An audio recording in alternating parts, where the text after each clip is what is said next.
the Heisman Trophy winner, the national champion, and the pride of Christopher Columbus High School. Fernando Mendoza throwing out the first pitch to Kyle Stowers here tonight. Grew up a huge Marlins fan. Happy to have Fernando here in the house tonight. Give Chris Paddock, the 30-year-old, a mulligan on that first start, but after that, he's thrown the ball well. He's been consistent. He throws strikes, and that's all you can ask for. J.J. Weatherholt, the Cardinals' second baseman, and he strokes one toward the gap in right center. What a sweet, easy swing that was. That's all the way to the fence. J.J. on his way to second with a leadoff double. Man, that was smooth as silk. He's got his second two-bagger as a big leaguer. Paddock had a clunker of a game in his home debut this season. 8 earned runs in 4 innings. 2-2 to Herrera.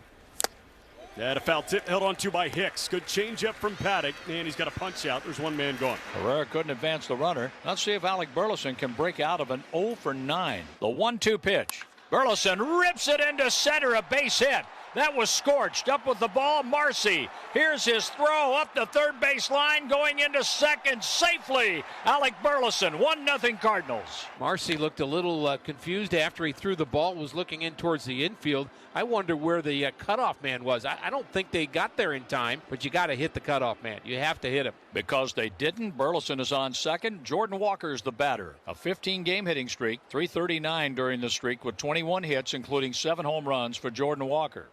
And that one's cut on and missed. A changeup dove low. Walker swung over the top of it. That's another punch out for Chris, and there are 2 men going. First pitch here to Nolan Gorman. That one a changeup, and that rolled up the gut. Diving stop on the backhand by Edwards. He gets to his knees and tosses to first in time to end the inning. Dustin May tries to make it 3 for 3 in excellent starts in a row. Yeah, the last 2 against Boston and Cleveland have been great. Marcy, the center fielder, leads off. He is riding a 9-game on base streak. Hits have still been hard to come by for Marcy. 2-0 pitch. Marcy, the bat goes flying, and the ball was fouled back to the backstop. His bat is currently hanging in the netting of the backstop. Spider-Man. Oh, look at the young man. He gets on top of the dugout. He's trying to get himself a souvenir right now. Get back in the weight room, little man. And he does successfully get that bat down. Oh, you got to give it back? Tough crowd. And now the usher is going to take the bat from him. They're going to get him another one. The 2-1 to Marcy. That one turned on, ripped down the right field line and deep. It is off the top of the wall. Walker will chase that down in shallow right. Marcy's trying for third. Walker unleashes a BB. And in time, what a throw by Walker. Are you kidding me? The Marlins want to know if this was a home run.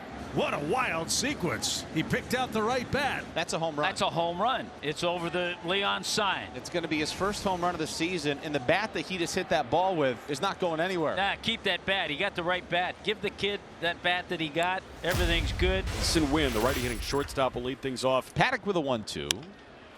Off the end of the bat. Little soft liner to second. Caught by Edwards. 3 in a row retired by Paddock. 1-0 pitch. That one a bouncing ball. Plucked on the forehand by Norby down the first base line. He flips to a covering Paddock, and there are 2 men gone.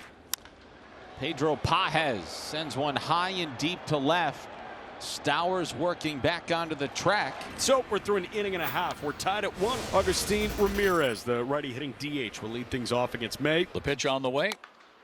Oh, he chops that one right back to May. Flip to first for the out. Former Cub product, Owen Casey. Now the pitch. Swing and a miss. He got him. Just went after him with good old-fashioned hard ball, fastball action. First strikeout for Dustin May and the 31st strikeout for Casey. That brings in Graham Pauley. The windup and the 1-2 pitch for Graham Pauley. Swing and a miss. He got him with a hard pitch down and in. Back-to-back strikeouts in a 1-2-3 second inning. 1 run on 2 hits for each team in the early going. As the 2-1 is just a bouncer right side of the infield. Paddock picks it up, and he applies the tag on Scott, who is speeding by. 1 unassisted. There's 1 man gone. We're tied at 1 in the top of the 3rd. J.J. Weatherholt doubled and scored. The 3-1 pitch to him. Breaking pitch. That's inside ball 4, and he's on base again. That is something very special about J.J. Weatherholt, is his on-base percentage. And another chance for the Cardinals here to grab a lead. He's going. And the pitch on the ground, a hit and run, a beauty. The Cardinals have him first and third. That's more like it. Herrera with his first hit of the game. And St. Louis in business here in the top of the 3rd. And that brings up your RBI man, Alec Burleson, who's knocked in the lone Cardinals run that came in the opening inning. Little chopper, runner coming home. The throw to the plate. High! They throw it away. Everybody's safe, and the Cardinals take the lead. This is probably the first time he's made a play like this, coming in runner on third base, and he rushed his throw. And because he rushed his throw, he dropped down to a low three-quarter arm slot, and the ball just sailed over the head of Hicks. He had no shot at catching it. I don't know if he gets Weatherholt anyway, but that's the right play. And runners at the corners with 2 men gone for Nolan Gorman. That one chased. A changeup dove low and away, and Gorman strikes out swinging. Win will be followed by Nathan Church, the left fielder, and Pedro Pajes, the catcher. Shot toward third. That's kicked by Paulie. That'll bounce off the side wall, and Mason Wynn is at first. Well, let's bring him home. Church next. He bounced out to first. Win the runner at first. Church at the plate, and he hammers one down the right field line, and it is out of here. Big fly, Nathan Church. His second home run of the year, and the Cardinals now lead 4-1. A no-doubter here in the 4th inning. Cardinals are powering up. They are more than holding their own in the home run department. That's got a lot of folks around the big leagues wide-eyed. 0-2 pitch. Check swing and a pitch in the dirt. Pajes did go around, and the former FAU Owl strikes out. There's 1 man going. Victor Scott, he bounced out of the pitcher his first time, and the 0-2 is a foul tip held onto by Hicks. 3-pitch punch out, 3 straight fastballs outside, and there are 2 men gone. Now it's J.J. Weatherholt. 1-2, he chased a changeup. Weatherholt did. It was dirt-bound. Hicks plucked it, and he tosses to first in time to finish the punch out. So Paddock does strike out the last 3, but a 2-run home run from Church makes it 4-1 St. Louis. It'll be Hicks and Augustine. He's having a lot of fun right now. I mean, whether batting left-handed or right-handed, he is just putting the ball in play with authority. And that one ripped up the gut. That is through for a base hit. Walker will pick it up in right center field. Xavier Edwards with yet another hard hit baseball. That's a leadoff single. He's 2 for 2 tonight. I think he's going now 3-2. I would be stunned if he doesn't. There he goes. The pitch is popped up left side of the infield. And moving over is Pajes. He's going to be the one to catch it. That was very well done by Pedro Pajes. Here's a dangerous batter at the plate, Agustin Ramirez. And he comes back to get Ramirez on strikes. Runner at first now, 2 outs for May, his 3rd strikeout of the game. Casey kicks out of the way. That a curveball that skipped low, and that got back to the backstop. So Edwards does get to second base, but it comes on a wild pitch. Dustin May totally misfired there. Swing and a miss, and the mighty Casey has struck out for a second time, the 32nd time this year. Alec Burleson has 2 RBIs. The Cardinals lead 4-1. Here's the 1-2 pitch. There's a hot shot. Base hit, right center field. That's in the gap.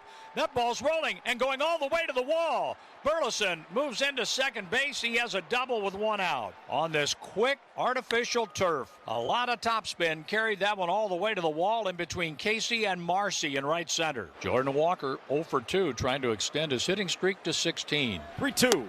That one cut on and missed. A Paddock change, and Walker swung right over the top of it. That's a punch out, and there are 2 men gone. Cardinals have gotten to Paddock a little bit, but that is 7 strikeouts for him. Paddock will go after Gorman. Gorman has struck out once, and he's 0 for his last 12. The pitch to Gorman. A swing, and that ball's hit down the left field line, and it is going to drop for an RBI single. And Nolan breaks an 0 for 12, giving the Cardinals a 5-1 lead with 2 outs in the 5th. So 6 2-strike hits for St. Louis in the game. Weatherholt opened the game with a double and scored the first run tonight. 2-2. That one at the knees for a called 3rd strike. Weatherholt did check his swing, but it shot the bottom rail of the strike zone. Low and away, a split, and it's 2-2 on Burleson. 2-2 is cut on and missed. Again, a nasty split. And Tyler Phillips is punched out the front 2 guys he's seen. Infield shifting the righty, hitting Walker to pull. And the 1-0 pitch. He gets his hands in on it. He skies it out to straightaway center. Drifting out to Jacob Marcy, who makes the grab, and the inning is over. So the second hit by pitch of the inning. Brule hit Paulie, and now he hits Marcy. One swing from Kyle Stowers can make this incredibly interesting. The 0-2 delivery to Stowers, and that's hit sharply to right. Oh, it's handled by Weatherholt on 1 hop. That was ticketed towards right field, and he went over and made the play. Nice play by Weatherholt. 3 walks, load the bases. The Marlins are not going away lightly. Stanek, 27 pitches, 2 strikeouts, the good news. 3 walks, the bad news. Hernandez was hit by a pitch in the 7th. It's the 6th Marlin to bat here in the 8th. 2-2. Heriberto lines it into right, falling quickly. Walker, he tried diving, but he picked it on a short hop. 2 runs are going to come in to score. Sanoja goes first to third, and Heriberto Hernandez makes this thing really interesting. 2-run single for Big Bert, and it's a 5-3 ball game in the bottom of the 8th. So what was a 5-1 game is now 5-3, and the go-ahead run coming to the batter's box to face George Soriano out of the Cardinal pen. And he got out of it. Strike 3. Norby's going to challenge it. And on the big board, it's a strike. They're out of challenges. We're out of the 8th inning. On to the 9th with the Cardinals leading 5-3. It's 2-run lead for Riley O'Brien as we enter the bottom of the 9th inning. He's facing Jacob Marcy, who swings. That's a ground ball up the middle. Weatherhold backhands, and he won't be able to throw out Marcy. That ball was hit in the right spot for an infield single. And Stowers comes up representing the tying run. Swing and a miss. He blows him away at 99. There's your first out in the 9th. Otto Lopez, your batter. 1 on, 1 out. Bottom of the 9th. The pitch on the way. A bounding ball to third. Gorman to second, out. On to first. Save. So a fielder's choice. Marlins down to their last breath. It is a 5-4 fielder's choice. And that brings up Xavier Edwards. In the air to left. Church is there, and the Cardinals have won it. Had them all the way, Brad. 5-3 your final. Cardinals have a 4-1 road trip and have a chance to win another series. Game 3 tomorrow afternoon. Well, Riley O'Brien able to lock it down. Another solid performance by Dustin May. He goes 5 1/3, strikes out 5, and the Cardinals offense able to get it done, scoring in the 3rd, 4th, and 5th.